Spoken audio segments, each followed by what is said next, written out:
आदरणीय सभी भगवत प्रेमियों, हम आपको उस परम ब्रह्म परमात्मा की अमृतमयी कथा को श्रवण कराते हैं। प्रिय बंधुओं, जो परम पूजनीय सरयू मैया हैं, इनकी उत्पत्ति कैसे हुई, किस प्रकार हुई, ये कहां से आई, इस विषय में हम आपको अवगत करा रहे। यह कथा श्री आनंद रामायण में वर्णित है। जो भी भक्त इसे श्रवण करना चाहता है या पढ़ना चाहता है, आनंद रामायण के अंदर वर्णित है, इसे वहां देखें। एक बार मुदगल ऋषि से भगवान श्री राम पूछने लगे कि हे प्रभु, हे दया के सागर, हे ऋषवर, आप हमारी शंका का समाधान कीजिए। क्या शंका है? कि पूर्व काल में राम सुनो, जब आप यहां पर आए थे, श्री भरत के प्राणों की खातिर यहां बूटी लेने आए थे। जब भरत लाल पर संकट पड़ा, उस समय आप यहां पर सरजीवनी बूटी लेने के लिए आए थे प्रभु। तब आपका दर्शन प्राप्त हुआ।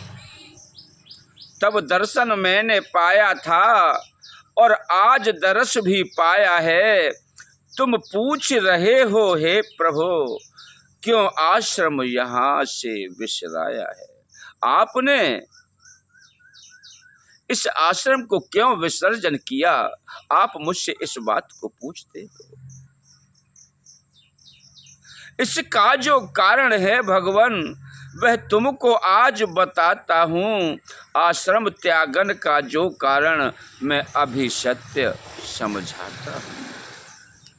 आश्रम त्यागने का जो सत्य कारण है, मैं उसे आपको अवगत कराऊंगा।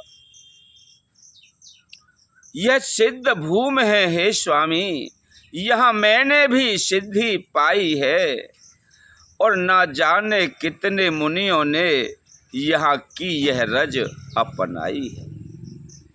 हे प्रभु, यहाँ पर बैठ करके मैंने सिद्धियाँ प्राप्त की। अनेक ऋषियों ने यहाँ पर रिद्धियाँ सिद्धियाँ प्राप्त की और यहाँ की रज को न जाने कितने संतों को अपने मस्तक पर लगा करके अपने जीवन को धन्य किया है। यह तपोभूमि है हे भगवान, यहाँ एक कमी भी भारी है। गंगा सरयू इन नदियों की हमने यह कमी निहारी है। यहाँ पर हे नाथ, गंगा और सरयू नदी की कमी है। अगर यह यहाँ अयोध्या धाम में आ जाएं तो यह तपोभूमि पावन भूमि बन जाए।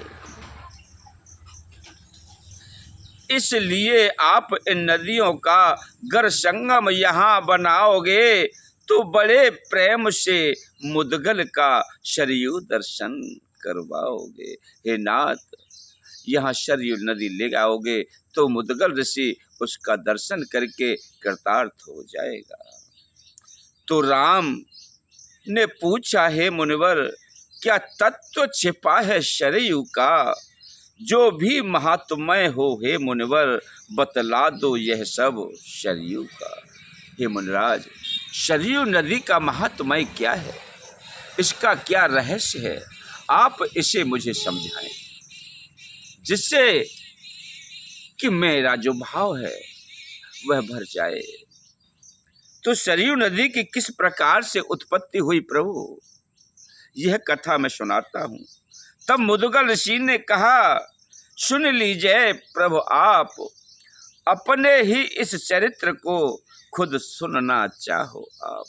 हे नाथ, हे श्री राम, यह सब चरित्र आपका ही है। आप अपने आप के चरित्र को मेरे द्वारा श्रवण करना चाहते हो तो सुनिए।